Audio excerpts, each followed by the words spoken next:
Olá, meus amores, tudo bom? Meu nome é Juliana Gabriel, eu sou médica endocrinologista e o vídeo de hoje, ainda falando do caso daquela boxeadora que o pessoal falou que era trans e depois estão dizendo que é intersexo e tudo mais. Eu fiz um vídeo ontem falando sobre, aproveitando esse gancho para falar da presença de mulheres trans nos esportes e o quanto que isso é, enfim, justo e honesto, com base em literatura científica e referências, e eu fiquei de voltar hoje para trazer um pouco sobre essa questão intersexo, tá? Então, assim, eu não tenho o acesso aos dados de saúde da atleta, mas diante do que se fala, né, que ela é XY e que ela tem talvez níveis de testosterona mais altos do que o normal, eu imagino o que pode ser que esteja acontecendo. E aí, antes de eu explicar para vocês o porquê que isso acontece, o que é isso, né, e se isso interfere ou não no resultado esportivo, se ela teria alguma vantagem competitiva, eu vou voltar um pouquinho e trazer um pouquinho dos conceitos de intersexo. Na verdade, a gente já tem um vídeo aqui no canal que é antigo onde eu explico assim o passo a passo da formação dos órgãos sexuais, do que é o intersexo. Eu explico que as condições intersexuais, na verdade, elas são...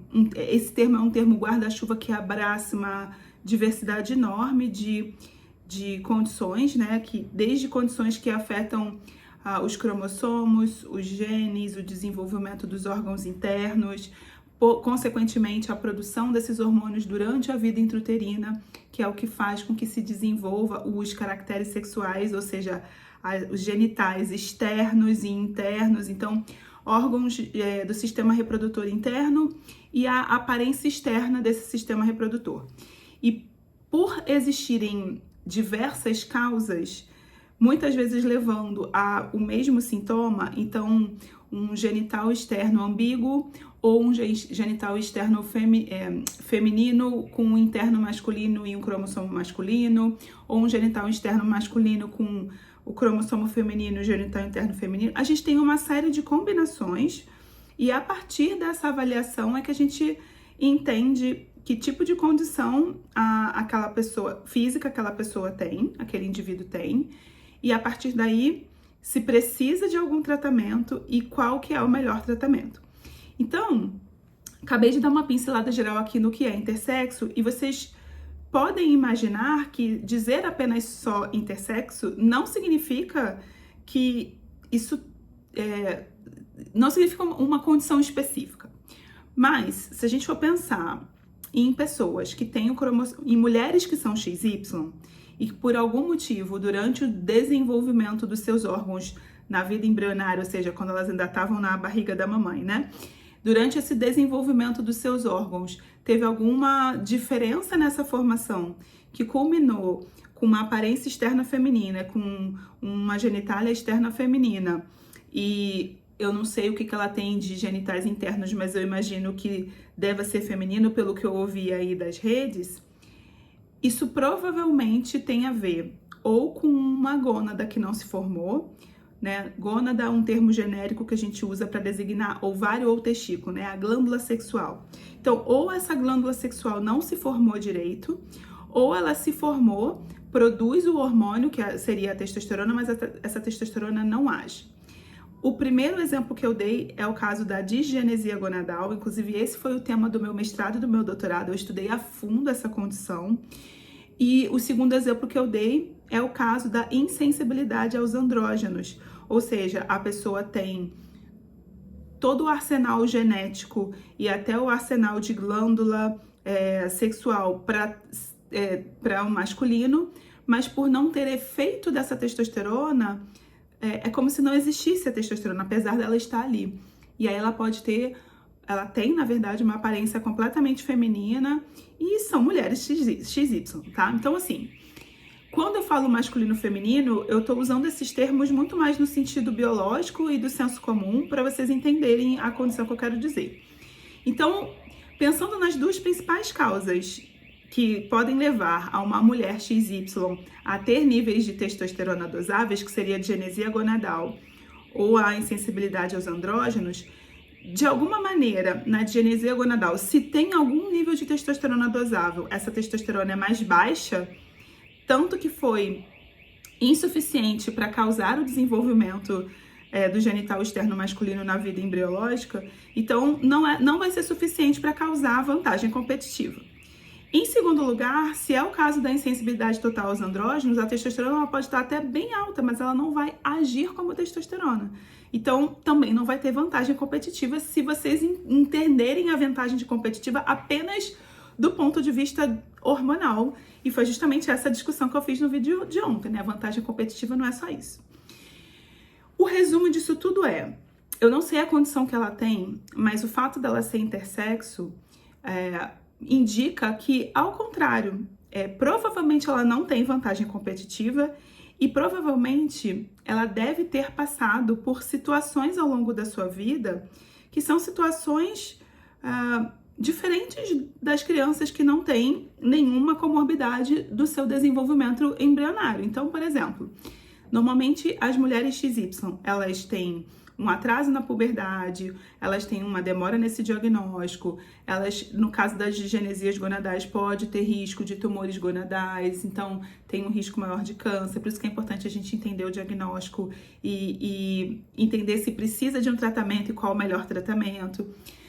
Tem casos em que a pessoa só descobre na hora que vai tentar ter filho e não consegue. Então, assim, muitas vezes são crianças, adolescentes, recém-nascidos ou adolescentes que precisam ir sempre ao serviço de saúde. A gente está falando de Brasil e já tem todo esse preconceito. Imagina ela de um país muçulmano, então ela deve ter passado por muita coisa na vida. E assim como eu falei no caso das mulheres trans no vídeo de ontem, ser diferente é uma desvantagem competitiva, porque você tem uma carga emocional, você tem muitas vezes uma carga relacionada a acesso a recursos financeiros, recursos não financeiros, que é menor ou menos acessível para aquelas pessoas do que para pessoas que não têm comorbidades clínicas ou nesse sentido. E aí, isso mostra o quanto que é injusto, né? Tudo que foi falado, tudo que tem sido falado sobre essa moça. Eu fiquei muito chateada, assim, com a repercussão que isso teve na mídia, justamente porque traz muito desconhecimento, mostra muito opiniões baseadas não em fatos e dados científicos, mas em nada.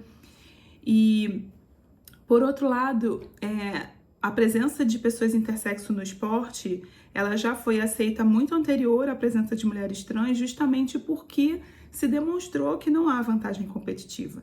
Então, essa discussão, ela já é antiga, mas ela está surgindo de novo, e aí a gente tem que tentar usar isso como oportunidade, então, para aprender. Então, só para a gente fechar aqui a nossa linha de raciocínio, gente, condições intersexo são muitas, são várias.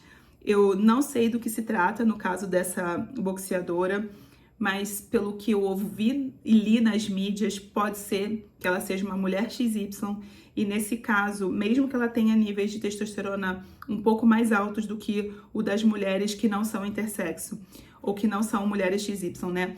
Isso não significa vantagem competitiva, existe a grande chance dessa testosterona nem estar agindo direito nesse corpo, porque isso é uma das condições intersexuais conhecidas, e que, mais do que isso sirva para a gente aprender que cromossomo não significa identidade sexual e não significa fenótipo também. Então, a gente tem mulheres XY, a gente tem homens que são XX e que tem um fenótipo, ou seja, um corpo, um genital masculino, né?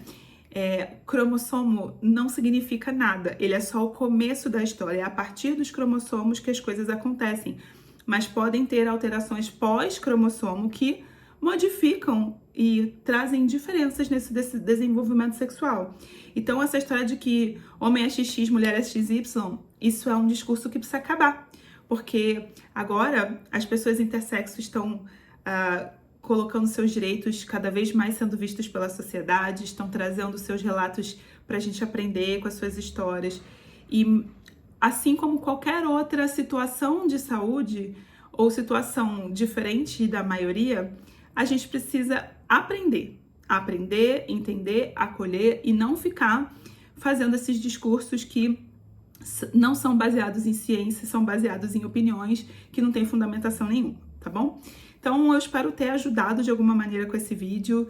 Se você ficou um pouco confuso, confusa ou confuse com as explicações, volta naquele vídeo lá atrás onde eu explico a diferenciação sexual e o que é intersexo, porque aquele vídeo está bem didático. Se você achou que faltou falar alguma coisa aqui em relação, ou se te surgiu alguma coisa nova após a gravação desse vídeo, coloca aqui nos comentários, quem sabe eu faço mais um vídeo sobre isso. E pra gente finalizar, amores, é isso, né? A gente tá aqui pra tentar construir um mundo cada vez mais inclusivo, que seja cada vez mais justo com as pessoas. Eu entendo pessoas terem dúvidas por não conhecer, quererem saber se isso pode trazer alguma injustiça do ponto de vista de competição, mas não tem, né? E é isso. Quando a gente tá falando de um mundo justo, de um mundo inclusivo, isso tem que vir de um lugar amoroso e não de um lugar de crítica, de bullying, de terrorismo na internet. Eu espero ter ajudado com esse meu vídeo. Se você gostou, não esquece de dar aquele joinha pra mim, compartilhar com alguém que se interessa também por esse assunto e acompanhar a gente aqui no canal e também nas redes sociais. Vejo vocês no próximo vídeo. Um beijo, fiquem com Deus. Tchau, tchau.